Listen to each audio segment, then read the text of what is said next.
You're watching Talk Minute, and I'm your CJ. Welcome back to the discography ranking, and today's discography ranking will be of Avantasia, one of the all-time greatest, one of my favorite bands, honestly.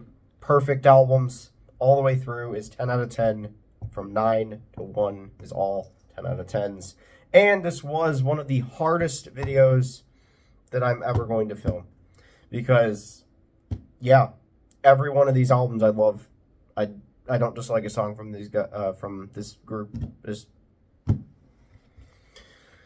Tobias Sammet, one of my favorites, honestly. Even Ed Guy is great as well.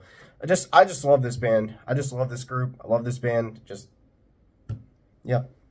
Let's go into it. Number 9. There has to be a last one. Sorry that there is a last one, but The Wicked Symphony from 2010.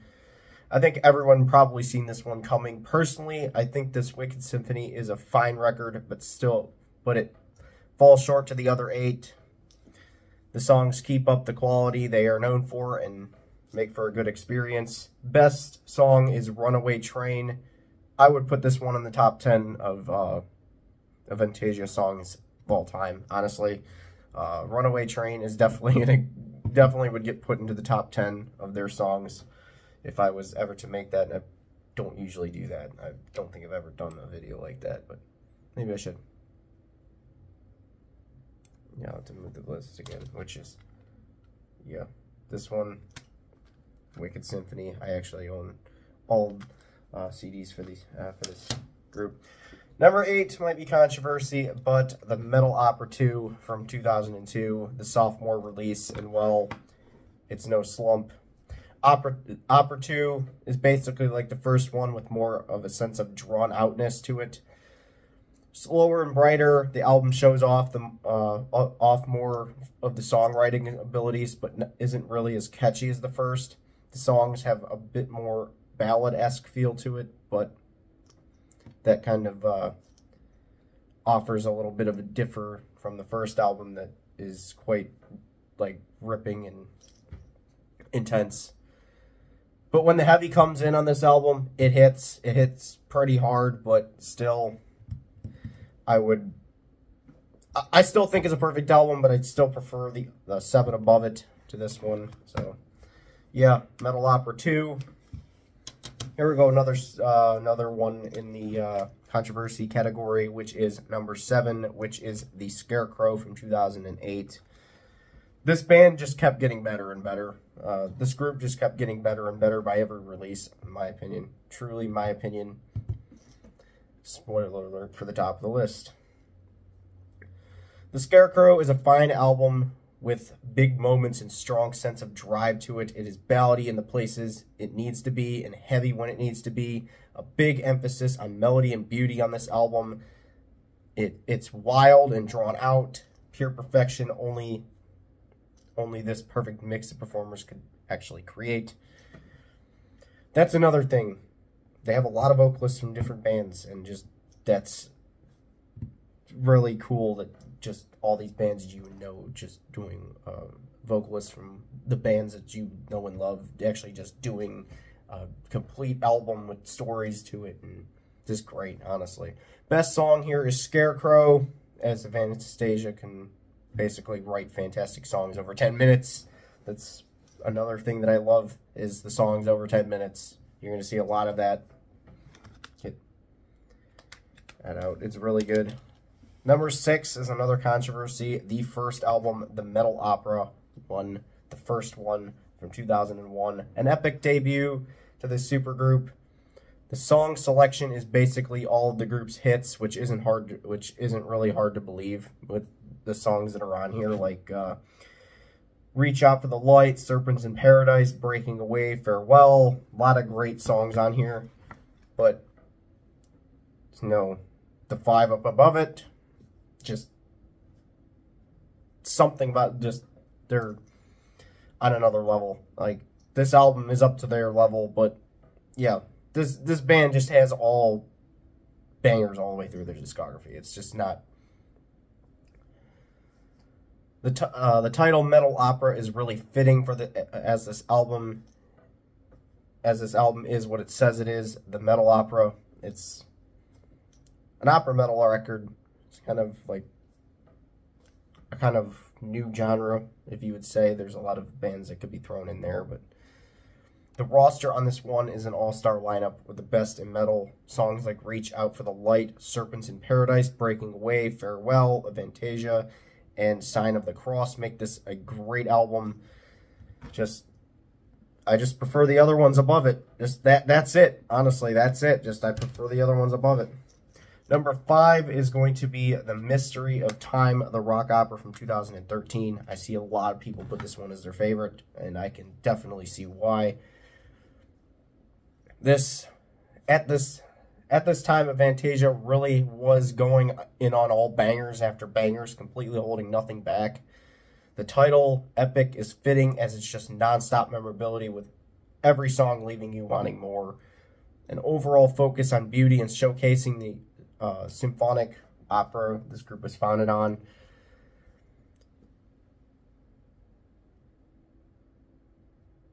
The stretch that this group was on during this time with the album before it and the album right after it is just legendary, honestly. The stretch of, like, from the 2010 album, one of the 2010 albums all the way up into the new one is just legendary. I would even say it's along that stretch of line of, like, when Bruce Dickinson joined Iron Maiden, like that kind of legendary, but they don't get enough recognition for it. Honestly, these new albums are just something, honestly. The best song is Dweller in a Dream. Absolutely fantastic. Other ones on here are Black Orchid, The Witchmaker's Dream, Savior in the Clockwork, which is an absolute long song, but just it's 10 minutes, but it's great all the way through, honestly. Number 4 is going to be Moonglow from 2019. This is where the list got really hard, except number 1. Number 1 has always been set in stone. Like, I've always had number 1 as my favorite. Like, the one that's at number 1 has always been my favorite, and it has never changed ever since I first listened to it. This one and number 3 was near impossible to decide between, but Moonglow is number 4. Perfect blend of heavy and symphonic. It continues what the previous album did. Moonglow was my introduction to this band, and well, I've been hooked ever since with Avantasia, even leading me into getting into Edguy as well. The song selection here is what really drives the album, along with the opera continuation. Like, yeah, best song here is Piper in the Gates of Dawn. Honestly, check that one out. Check Book of Shadows, Moonglow, Ravenchild being 11 minutes long. It's just another one of those fantastic songs. Just Avantasia just nails every time. Move up the list that I can see.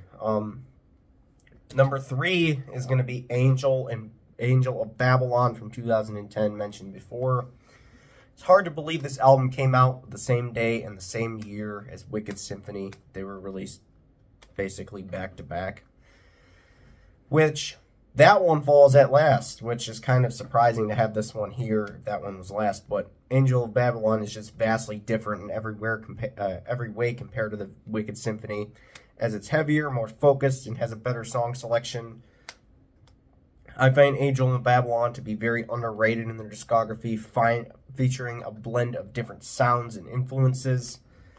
So, just re-listen to this one. It's a masterpiece, honestly. It's great. There's a lot of great stuff on here, like Rat Race, Down in the Dark, Symphony of Life, Promised Land, Stargazers to start the album. And the best song on here is gotta be Angels of Babylon. Just such a great song. But there's no songs over 10 minutes. The Stargazers is the longest one on here, and Stargazers is great as well. They know how to really write longer songs. Number 2 is going to be Paranormal Evening in the Moonflower Society from 2022, the newest, the most recent, and another masterpiece by this is my favorite supergroup, honestly. I've listened to quite a lot of supergroups, but this one just stands out to me for some reason. The reason is that it's just can never do anything wrong. Last year, this was an album that I had played on repeat because of how fantastic it is. Like all their other albums, each song is crafted perfectly with opera symphonic elements that they are known for. The vocalists that feature do an absolute wonder up for this album. The best song on this one is "Kill the Pain Away." Check that one. Honestly, in the Inmost Light is another great one. I Tame the Storm, Moonflower Society, the actual title track. That title track is an absolute masterpiece. It's just so good. Welcome to the Shadows, The Wicked Rule the Night. Just perfect from front to back, honestly. Number 1, no surprise, is Ghost Lights. Just this album is hands down this is the greatest album they ever did. Ghost Lights is an absolute masterpiece that leaves me amazed as everything is just so fantastic, and yeah, it's straight fire from front to back, honestly. Every song adds another level of greatness to it. Avantasia's best masterpiece, because all their other records are masterpieces, honestly. I would say that everything that Avantasia has ever released, or this group has ever released, has been a masterpiece, honestly. They've never deviated away from that. My favorite part about this one is the all-star talent on it. Vocalists from some of my favorite bands, like Pretty Maids, for example, with Ronnie Atkins on this album as well. All trading vocals back and forth. All the songs are good. Let me read them off because, yeah, like, honestly, Mystery of a Blood-Red Rose, Let the Storm Descend Upon You, The Haunting, Seduction of Decay, Ghost Lights, Draconian Love, Master of the Pendulum, Isle of Evermore, Babylon Vampires, Lucifer, Unchain the Night, or Unchain the Light, and A Restless Heart, and A City of Skies. Just, yeah, this is the best. This is one of my favorites ever to listen to from this group. The best on this album is Let the Storm Descend Upon You. It's just their most brilliant song, honestly. Their most brilliant song being at 12 minutes of pure brilliance. Fantastic.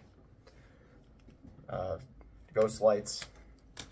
So yeah, that's how I rank Avantasia. Hope everyone liked it. And yeah, I'll upload whenever I can upload again. I said I wasn't going to do a ranking, but I lied because I'm a liar. I'm definitely a liar. But yeah, ignore that.